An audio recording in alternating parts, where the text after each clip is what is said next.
Hey, what's up everybody? In this video, we're going to be spending some more time discussing electrophilic aromatic substitutions. Specifically, we're going to be discussing sulfonations today. So, let's say you were trying to prepare some benzene sulfonic acid. How would you do that?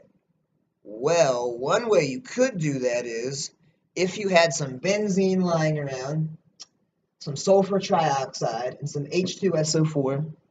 You could react these three chemicals together, and assuming you do this under the right conditions, you just might be able to produce some benzene sulfonic acid. All right, so that's the reaction we're looking at today. Why don't we go ahead and dive right into the mechanism? Now, the first step in this mechanism, we must generate an electrophile, a suitable electrophile for EAS. All right, so here's how we're going to do this. We're going to take our sulfur trioxide, right? This is what we have here. And we're going to react that with our sulfuric acid. All right, so just look at one of the oxygens here on your sulfur trioxide. I chose this oxygen. And then choose a lone pair on this oxygen. This oxygen really has, I guess, two lone pairs on it. I chose this lone pair. The other one's not depicted, but I showed this lone pair here.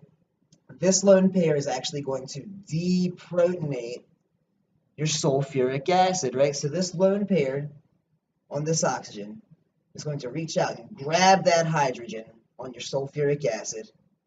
And these electrons in this bond here, well, these electrons are going to fold back onto this oxygen.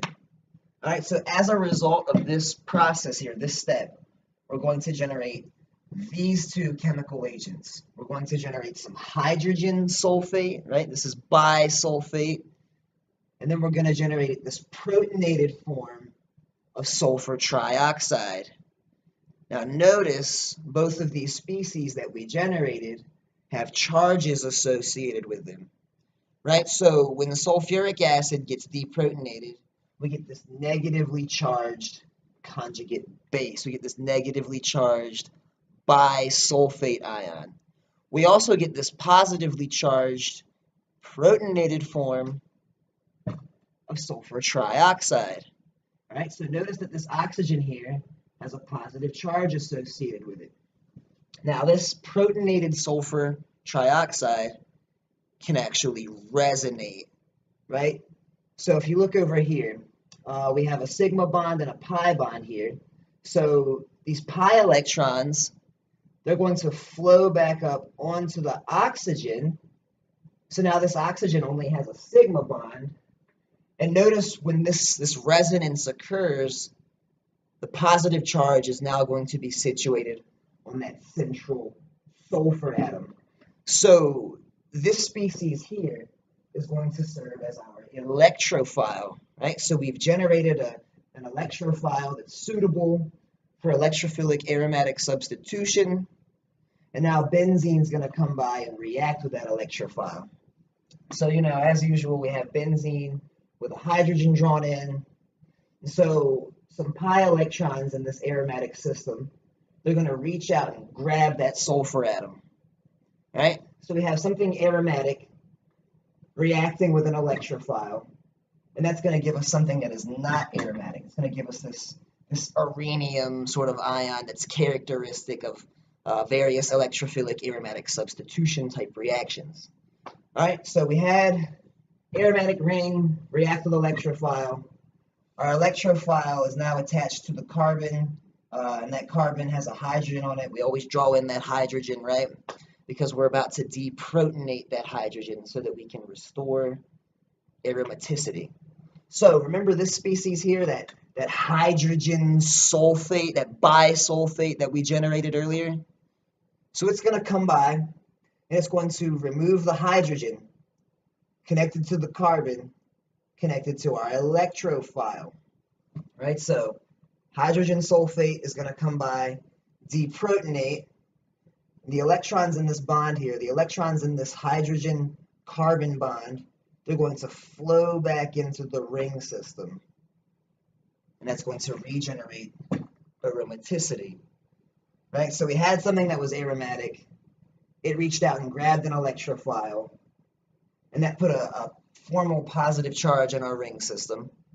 We no longer have something that's aromatic here, but we're going to have a deprotonation step here, and that's going to restore aromaticity to this ring system, and it's going to get rid of this positive charge here, right? So it got rid of the positive charge, and we restored our aromatic system, and we successfully generated benzene sulfonic acid. Notice also we regenerated our H2SO4 down here, right? So because H2SO4 was not consumed in this reaction, this overall reaction, H2SO4 is functioning as a catalytic acid, right? So this overall reaction is an acid catalyzed sulfonation reaction. All right, so really quickly, I want to recap. First thing we needed to do, generate an electrophile that was sufficient for electrophilic aromatic substitution. So we took our sulfur trioxide, reacted it with our sulfuric acid, and that gave us this species here. Now this species can resonate, right? And when we resonate this species, we have a positive charge going from an oxygen going to the central sulfur. So now benzene, which is aromatic, right? Benzene can come by, use a pair of those pi electrons, can reach out and grab that sulfur.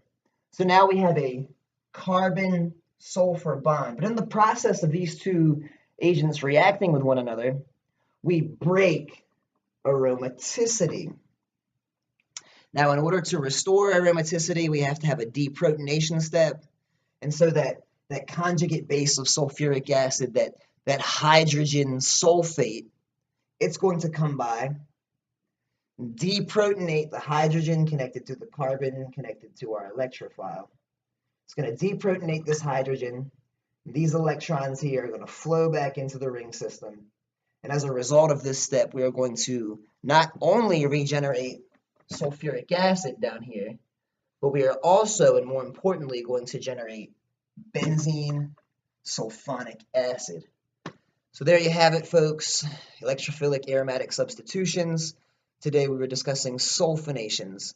Now stay tuned, because in the next video, I'm probably going to talk about Friedel-Crafts acylations and or alkylations. So stay tuned, and thanks for watching.